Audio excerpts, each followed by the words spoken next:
Right then, let's turn our minds towards 16th century seafaring folk. And I guess if you sort of have a notion of people on board Tudor and Stuart ships, they're likely to be white, maybe kind of with an eye patch or some sort of aha in their voice or something. But they're not likely to be Africans. Well, maybe you'd be wrong.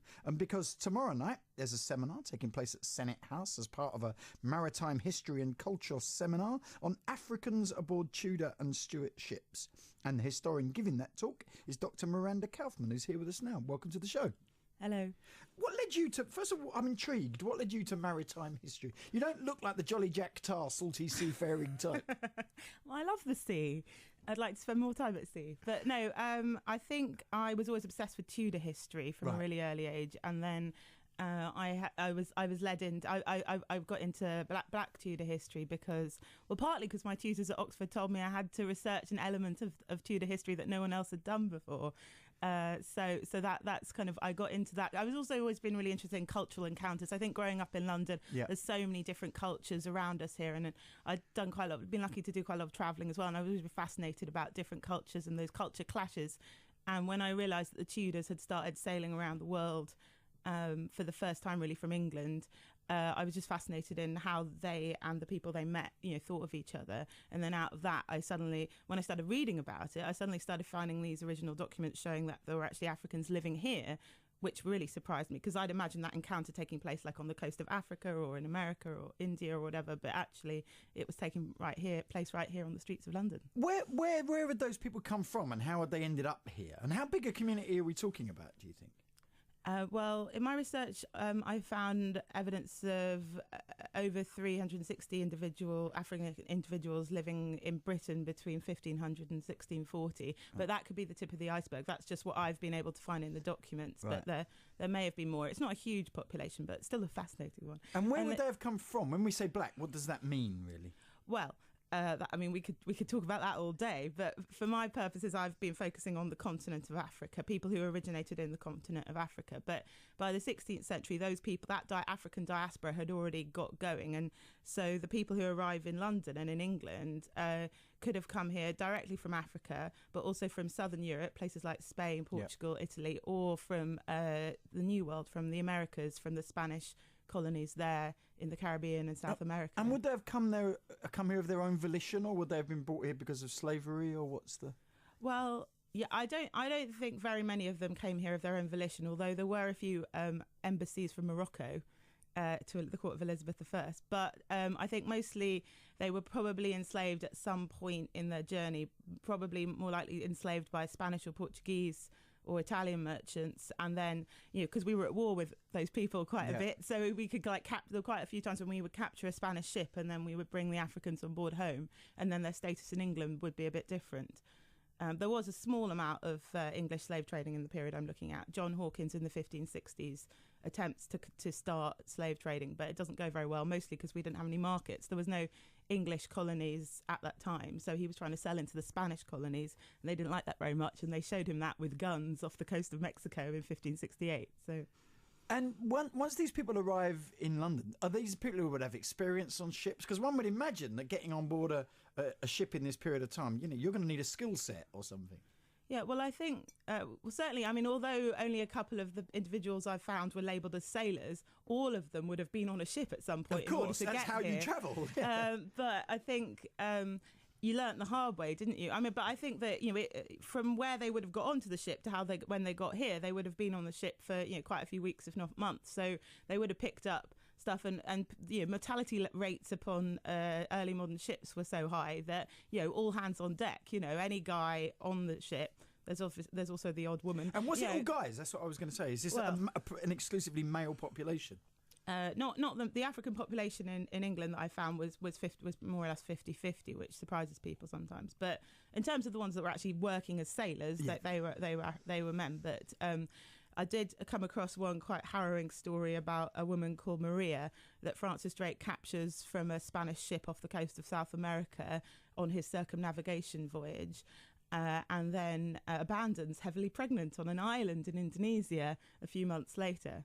I did do the maths, and so in terms of months, she could theoretically have already been impregnated on the Spanish ship, but more likely, it's a bit of a and then they say Francis Drake never managed to have any kids with his wives back home, so they say that maybe he was impotent, so it couldn't have been his fault, but that doesn't mean he didn't mess around with it. So it's not a pretty story, and actually even the historians of the time, William Camden said he purchased much blame, back home when this story came out. So what was the status, if you like, if you're an African living in London and you're working on a ship, are you in the Navy? Do you see what I'm trying to say? It's kind of so most sailors were most of our maritime efforts at this time were private efforts. You had privateers, or the Crown didn't actually have the money to finance the large scale navy that we see evolving later. So it was you're much more likely to be working for a private merchant or employed by a sort of particular sea captain.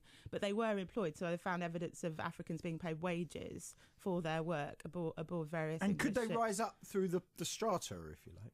Were there African captains or whatever's below the grades? I haven't found any yet, but I haven't read the entire records of the High Court of Admiralty yet, so it's possible, but there isn't any specific evidence of that. What sort of jobs would they have been doing then? Well, I think they would have been sort of just general sailors aboard deck. There's an interesting case of Diego, who's an African that Francis Drake originally met in Panama in 1572. He brings him back to England after he successfully negotiated this amazing military alliance with the Cimarrones, who were the runaway African slaves in Panama.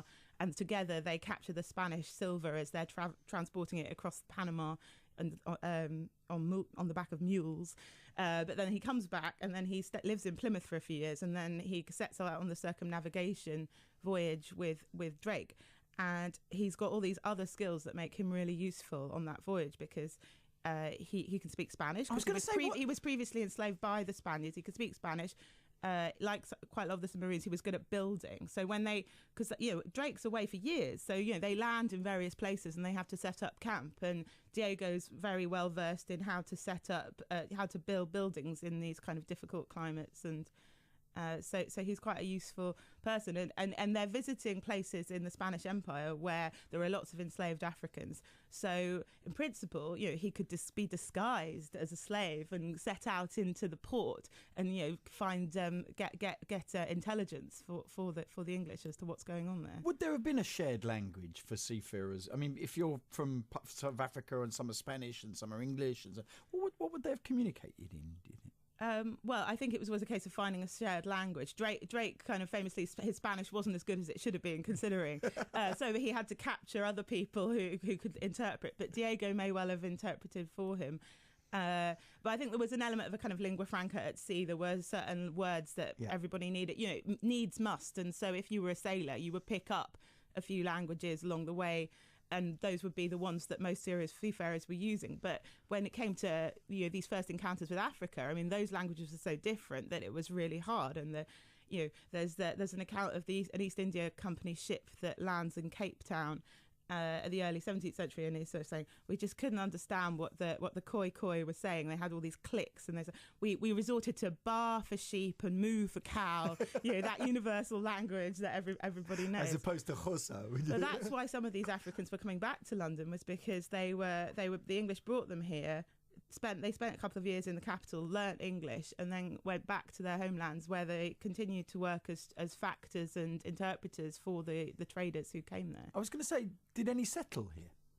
Yeah, so there is evidence of marriages and burials in London parish registers. For example, in Stepney, there's a man called Solomon Cordra, who's described as a Niger sailor who marries a woman called Catherine Castigliano in 1610, and she's actually also African, which is quite unusual. There's a couple of marriages like that in Stepney.